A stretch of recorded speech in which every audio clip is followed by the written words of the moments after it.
প্রতি বছরের মতো এবারও পবিত্র রজনীতে জেরুজালেমের আল আকসা মসজিদে মুসল্লিদের ঢল নামার কথা ছিল। তবে চলমান সংঘাত ও কঠোর বিধিনিষেধের কারণে সেই চিত্র ছিল আলাদা। মুসল্লিরা মসজিদে ঢুকতে না পেরে অনেকেই বাইরের রাস্তাতেই আদায় করেছেন নামাজ।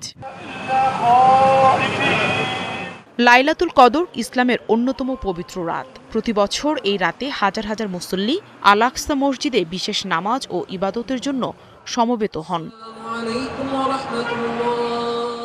কিন্তু এবারের রমজানে পরিস্থিতি ভিন্ন।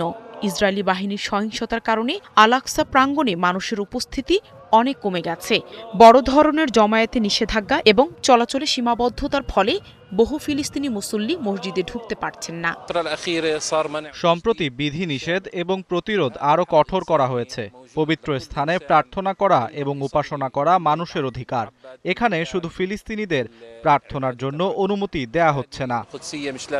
সাধারণত রমজান মাসের প্রতি রাতেই এবং বিশেষ করে জুমার দিনে হাজার হাজার মুসল্লি আল আকসায় নামাজ আদায় করেন। এই মসজিদ ইসলামের তৃতীয় পবিত্রতম স্থান হিসেবে বিবেচিত। কর্তৃপক্ষের যুদ্ধের সময় পবিত্র স্থানগুলিতে জমায়েত সীমাবদ্ধ করা স্বাভাবিক।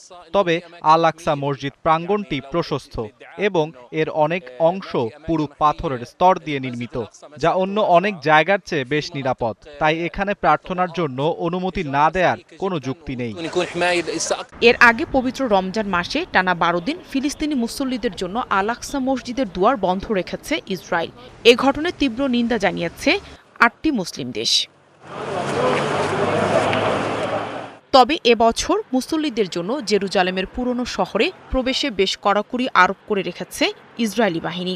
এর সাথে এবার যুক্ত হল মধ্যপ্রাচ্যে চলমান সংঘাত। গত ২৮ ফেব্রুয়ারি যখন ইরান ও ইসরায়েল একে অপরের ওপর পাল্টাপাল্টি হামলা শুরু করে, এরপর থেকেই উত্তেজনা অব্যাহত রয়েছে এবং এর প্রভাব পড়েছে জেরুজালেমের আল আকসা মসজিদ এলাকাতেও। নাহিদা রিন্থি, ৭১।